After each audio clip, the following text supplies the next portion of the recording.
Hello दोस्तों, TCS buyback की हम लोग वीडियो में बात करने वाले हैं। लेटेस्ट डिटेल्स, डेट सब कुछ आ चुकी है, तो वीडियो को लास्ट तक देखिएगा, सभी इंफॉर्मेशन हम प्रोवाइड करेंगे। तो देखिए, नवंबर 24 बहुत ही इंपॉर्टेंट डेट है, जो कि एक्स डेट है इस बाईबैक की।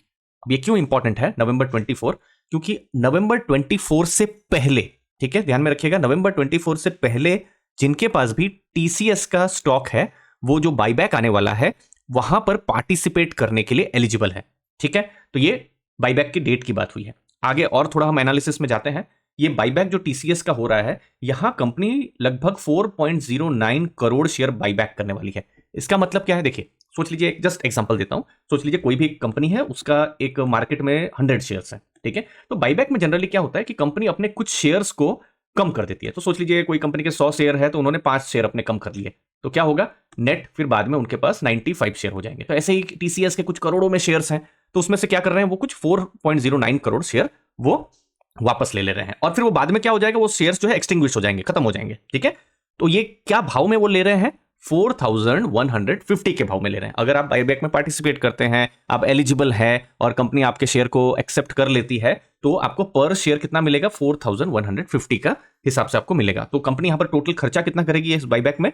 लगभग 17,000 करोड़ करेगी। अगर आप मल्टीप्लाई भी करेंगे ये 4.09 करोड़ को और 4150 के साथ, तो कुछ ऐसा ही नंबर आपके पास आएगा। ठीक है, कहीं पर भी डाउट हो तो कमेंट सेक्शन में मुझे पूछिएगा। ओके, नेक्स्ट इंपॉर्टेंट चीज, बाईबैक का टेंडर मोड होने वाला है। अब टेंडर मोड में क्या होता है कि डायरेक्टली कंपनी आपसे शेयर खरीदेगी। यहां पर ऐसा नहीं है कि कंपनी स्टॉक मार्केट में जाके अपने शेयर्स को खरीदना शुरू करेगी। यहां पर डायरेक्टली जो भी एलिजिबल इन्वेस्टर है, वो चाहे तो अपना शेयर टेंडर कर सकती है और डायरेक्टली उन्हीं के जो अकाउंट है उसमें पैसा आ जाएगा। ठीक है, तो ये इंपॉर्टेंट चीज है। अब बाईबैक में इंटरेस्टिंग क्यों हो जाता है? क्योंकि जनरली जो भी बाईबैक्स आते हैं, तो जो भी करंट प्राइस रहता है उससे थोड़ा प्रीमियम में आते हैं। जैसा अभी मैं देख रहा हूं, जब ये मैं वीडियो बना रहा हूं, खैर ये डेटा चेंज होता रहेगा, आप जब देख रहे होंगे, तो ये 3519.9 का प्राइस अभी चल रहा है। प्रीवियस क्लोज जो है, मतलब 16 नवंबर का 3497.85 का यहां पर है। तो बाईबैक थोड़ा सा प्रीमियम में ही है, 4150 का।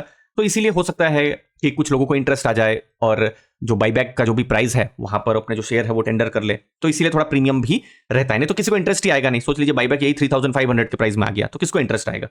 उससे ज्यादा या उससे कम में तो शेयर जो है उसके आसपास ही ट्रेड कर रहा है। ठीक है, अब रिकॉर्ड डेट क्यों इंपॉर्टेंट है? अभी 24 तो एक्स डेट है, 25 रिकॉर्ड डेट है। अब यहां पर कंपनी को पता चलता है कि एलिजिबल इन्वेस्टर कौन है। सोच लीजिए रिकॉर्ड डेट के बाद मैं बाई करता हूं, ठीक है, तो मैं एलिजिबल इन्वेस्टर नहीं हूं। तो चूंकि मैं एलिजिबल इन्वेस्टर नहीं हूं, तो कंपनी मुझे लेटर ऑफ ऑफर भी नहीं भेजेगी। लेकिन मैं एलिजिबल इन्वेस्टर हूं, मतलब मेरे पास 24 से पहले स्टॉक है, तो मुझे लेटर ऑफ ऑफर भेजा जाएगा। अब लेटर ऑफ ऑफर में क्या होगा? मुझे मेरी इंटाइटलमेंट पता चलेगी। ठीक है, अब ये इंटाइटलमेंट क्या होता है? देखिए, फॉर एग्जांपल आपके पास टीसीएस के 30 शेयर है। अगेन एक एग्जांपल दे रहा हूं, 30 शेयर है। तो अगर हम ऐसा सोचे कि 30 शेयर है और ये 30 के 30 शेयर्स हम लोग बाईबैक में हम लोग पार्टिसिपेट कर लेंगे, तो कंपनी पूरे 30 शेयर्स ले लेगी। ऐसा नहीं होता है, क्योंकि इन्वेस्टर्स ज्यादा होते हैं, जो नंबर ऑफ शेयर्स हैं वो कम होते हैं यहां पर, तो कुछ इंटाइटलमेंट आती है। ठीक है, और वो इंटाइटलमेंट के हिसाब से वो जो बाईबैक है वो हमको पता चलता है। तो वो रिकॉर्ड डेट के बाद कंपनी देखेगी कि ओके, कितने शेयर का बाईबैक होने वाला है और कितना इंटाइटलमेंट बाहर आ रहा है। ठीक है, वो हमको लेटर ऑफ ऑफर आइडिया देगा। जैसे आपको ये लास्ट ईयर का ही जो टीसीएस का जो बाईबैक आया था उसका एग्जांपल देता हूं। इंटाइटलमेंट तब कितना था? 7 शेयर अगर आपके पास थे तो आपको 1 शेयर मिलता। ये मैं रिटेल शेयर होल्डर की बात कर रहा हूं। ठीक है, मतलब कि ऐसा नहीं है कि 7 शेयर है तो सबके 7 शेयर ही ले लेगी। कंपनी का 1 शेयर का इंटाइटलमेंट था, जो कि बहुत ही अच्छा इंटाइटलमेंट नहीं था। जरूरी नहीं है कि इस बार भी कुछ ऐसा ही होगा। ये हर बाईबैक में, हर कंपनी में अलग अलग डेटा आते रहते हैं। ठीक है, इस बार का क्या रहेगा डेटा? वो जैसे ही रिकॉर्ड डेट खत्म होगी उसके कुछ दिनों के बाद वो लेटर ऑफ ऑफर आ जाएगा। इनफैक्ट आपको मेल भी आ जाएगा और आपको पता चल जाएगा।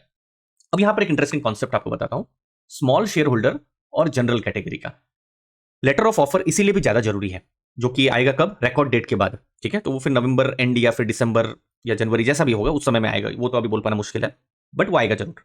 अब यहां पता चलेगा कि जो इन्वेस्टर्स के 2 पार्ट कौन से हैं। पहला होता है स्मॉल शेयर होल्डर। ये कौन है? जिनके पास 2 लाख से कम की वैल्यू का शेयर है। और जनरल कैटेगरी, जिनके पास 2 लाख से ऊपर की वैल्यू का शेयर है। अब अगेन 2 लाख का जो वैल्यू है, अब रोज मार्केट में भी शेयर ट्रेड होते रहते हैं, अप डाउन होता रहता है। तो 2 लाख किसका या किस दिन? तो जो रिकॉर्ड डेट में जो क्लोजिंग प्राइस रहेगा और किस एक्सचेंज में सबसे ज्यादा वॉल्यूम रहा है, समझ लीजिए एनएससी में सबसे ज्यादा वॉल्यूम रहा है, तो उस दिन का जो क्लोजिंग प्राइस रहेगा उसको 2 लाख से डिवाइड किया जाएगा। ठीक है, तो सोच लीजिए क्लोजिंग प्राइस 3500 है, 2 लाख डिवाइड बाई 3500 होगा। सपोज 3600 है तो 2 लाख डिवाइड बाई 3600 होगा। तो जो भी नंबर आएंगे 50, 55, 60 जो भी नंबर आएंगे, हमको नहीं पता है। अब ये डेटा कब आएगा, जब रिकॉर्ड डेट होगी उसके बाद ही पता चलेगा। सोच लीजिए एक नंबर आ गया, फॉर एग्जांपल से अगेन ये हाइपोथेटिकल नंबर है, से 55, लेट्स से 55 शेयर आ गया, तो 55 से नीचे जिसके पास भी शेयर है वो स्मॉल शेयर होल्डर हो गए। तो उनका जनरली क्या होता है, हम जनरली देखते हैं कि उनका इंटाइटलमेंट थोड़ा ज्यादा रहता है। ठीक है, अगेन ये 55 एक आर्बिट्री नंबर है, 56 हो सकता है, 52 हो सकता है, 60 हो सकता है, 65 कुछ भी हो सकता है। ठीक है, ये जस्ट मैं आपको सिखाने के लिए, समझाने के लिए बोल रहा हूँ। 2 लाख डिवाइड बाई जो भी शेयर प्राइस रहेगा, वो हमको अभी पता नहीं ना कि क्लोजिंग शेयर प्राइस क्या रहेगा उस दिन। ठीक है, तो ये ध्यान रखना है। जैसे अभी विप्रो का भी एक एग्जांपल आपको बताता हूं, ये जैसे जिसके पास 265 शेयर थे तो 62 शेयर का इंटाइटलमेंट था, तो कुछ 23-24% का इंटाइटलमेंट था। और यहां पर जनरल कैटेगरी में 603 शेयर में 26 शेयर, कितना कम हो गया, कुछ 4% के आसपास। ठीक है, तो इसीलिए तो small share holder, general category share holder, दो इंपॉर्टेंट चीज हो जाती है। और तो ये लेटर ऑफ ऑफर और फिर ये जो रिकॉर्ड डेट है, ये सब हमको तब आइडिया मिलने वाला है। ठीक है, तो इंपॉर्टेंट चीज लास्ट में क्या है वो भी बता दूं कि जो पार्टिसिपेशन है बाईबैक का, ये भी वॉलंटरी है। ऐसा कुछ जरूरी नहीं है कि आपको पार्टिसिपेट करना है, आप नहीं करना चाहे तो नहीं भी कर सकते हैं। ठीक है, क्योंकि बहुत सारे ऐसे इन्वेस्टर होते हैं, वो सोचते हैं कि ठीक है बाईबैक में मुझे अभी कुछ शेयर कंपनी खरीद लेगी, थोड़ा से ज्यादा भाव में ले लेगी, 4150 के भाव में। लेकिन कुछ ऐसे शेयर होल्डर जो सोचते हैं 5 साल 10 साल का सोचते हैं, और सोचते हैं कि नहीं ठीक है अपने पास ही रखता हूं, लॉन्ग टर्म के लिए कंपनी और ज्यादा प्राइस उनका जा सकता है। ठीक है, तो अलग अलग सबके कारण होते हैं। ठीक है, तो नहीं भी करना चाहे तो कुछ यहां पर फर्क नहीं पड़ता, और इनफैक्ट इससे रिलेटिव ओनरशिप जो है ना वो भी इंक्रीज हो जाती है।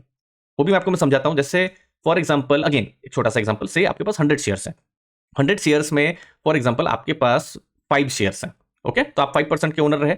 अब कंपनी ने सोच लीजिए 3 शेयर का बाईबैक किया, 3 शेयर का बाईबैक किया।